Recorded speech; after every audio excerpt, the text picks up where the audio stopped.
Leo tukiwa tumekusanyika hapa ikiwa ni sehemu ya maadhimisho ya kuwakumbuka viongozi wetu, wazee wetu walijitolea nafsi zao katika kujipigania haki ya nchi hii kwa kuondosha dhulma, chuki na mingine yote yasiyopendeza watu, lakini pia yasiyompendeza Mwenyezi Mungu.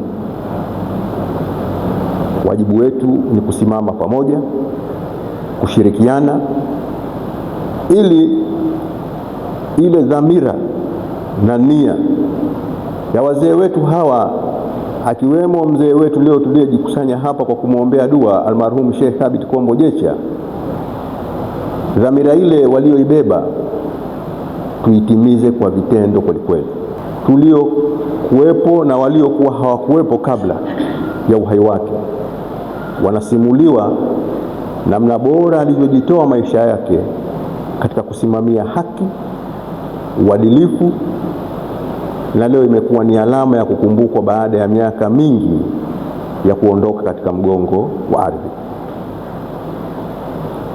Lipo kwetu la kujifunza. Wajibu wetu mkubwa ni kuyatumia maisha yetu pamoja na dhamana zetu kuzigawa kwa kutanguliza mema yatakayokumbukwa kama leo tunavyomkumbuka mzee wetu.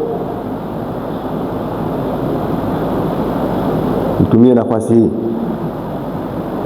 kuendelea kuishukuru familia na kuiomba jamii na wananchi wenzetu wote kuamini kwamba kwa namna yoyote ile, kwa aliye na dhamana na asiyekuwa na dhamana, wajibu wetu ni kuwatumikia watu na kumtumikia Mwenyezi Mungu, ili tunapoondoka katika ulimwengu huu tuwe mfano mzuri wa kuigwa kama mzee wetu almarhum Sheikh Thabit Kombo Jecha.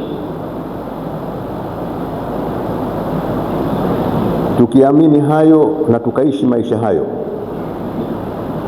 kamwe hata siku moja hatutatanguliza mengine na tukaacha kusimama katika msingi huo ambao si tu utawapendeza wenzetu tuliobeba dhamana kwa niaba yao, lakini pia utampendeza zaidi Mwenyezi Mungu.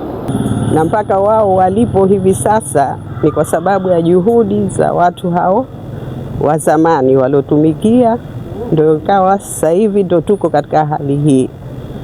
Kwa busara zao, kwa juhudi zao, kwa maarifa yao walioyafanya huko nyuma, hata sasa hivi na sisi tunaendelea, tunaishi vizuri kwa sababu ya wao na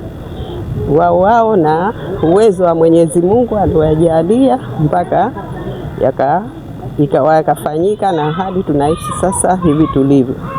Kwa hivyo itabidi watu kama hao tusiwapuuze, tuwaendeleze na tuwajali. Mtu awe na subira pia katika kuongoza, na wao walikuwa na subira, walikuwa na maarifa, na Mungu akajalia hizo tabia zilizokuwa nazo ni majaliwa ya Mwenyezi Mungu, kawajalia wakawa vile, hata tena wakaweza kuendeleza hayo yalokuwepo, wakawa na subira mpaka hatimaye wakafanikiwa hayo waliokusudia. Kullu nafsin dha'iqatul maut wa innama tuwaffawna ujurakum yawmal qiyamah.